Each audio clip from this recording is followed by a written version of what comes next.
The idea of wanting to die has become a big meme now. This whole thing is exhausting. Not only like the grand ideas of life, just the trudge of the day-to-day of life. It's fucking exhausting. People are so scared about talking about those kind of ideas as well. Like the idea of wanting to kill yourself. Like everyone wants to kill themselves at some point. There's wanting to do it, or whatever you're saying, there's planning to do it. They're very different things. And I would urge anybody who's ever planned it to really, really seek help and talk about it openly.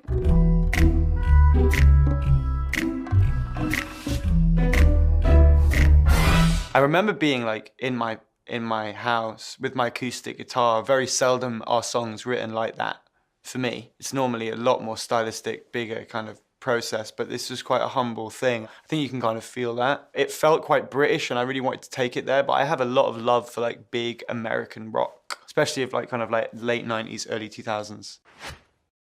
I bet you thought your life would change, but you're sat on a train again. The idea of feeling complete or being a grown-up. These are like places that you arrive. It's a complete myth, you know, and I think a lot of the human experience is spent not quite understanding why you haven't reached there. Your memories are sceneries for things you said but never really meant. When you're approaching life from wanting to be really, really sincere, it's difficult to reconcile the amount of times that you've lied to yourself or to other people. You build it to a high to say goodbye because you're not the same as them.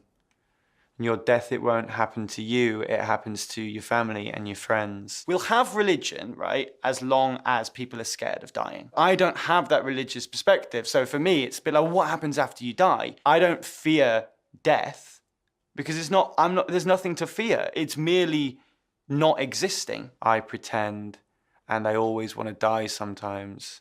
I always want to die sometimes. You know all that bullshit that's going on with you? If there was a light switch that just said off, would you touch it? Going, maybe, isn't everyone fucking thinks that, man? And it's not like cowardly or dark or anything. It's just like it's part of life. You win, you lose, you sing the blues, and there's no point in buying concrete shoes. I refuse, and I always want to die sometimes. I always want to die sometimes. Am I me through geography? Is my identity constructed by my geographical location and the things that I've experienced because of that? That's one of the fundamental problems that I have with religion. They're all monotheistic, right? So each one says this is the one, but you're born into it. What? So say if you're a Christian in America, if you're born in India, you'd be Hindu. Saudi Arabia, you'd be a Muslim. If you're born in Norway 500 years ago, you believe in Thor. Like, how is this a qualification process for the validity of scripture? Like, it doesn't make any sense. Am I me through where I'm from? Definitely. A face collapsed through entropy. I can hardly speak. And when I try, it's nothing but a squeak on the video. Living room for small. If you can't survive, just try. And I always want to die sometimes. You're gonna have good times, you're gonna have bad times, but mainly you're just gonna be singing sad songs. It's not an excuse to anchor yourself down. If you anchor yourself down, you're just gonna take people down with you. You can't just give up and then expect everybody to drag you along with them. Do you know what I mean? It's like you've got to put a bit of effort in.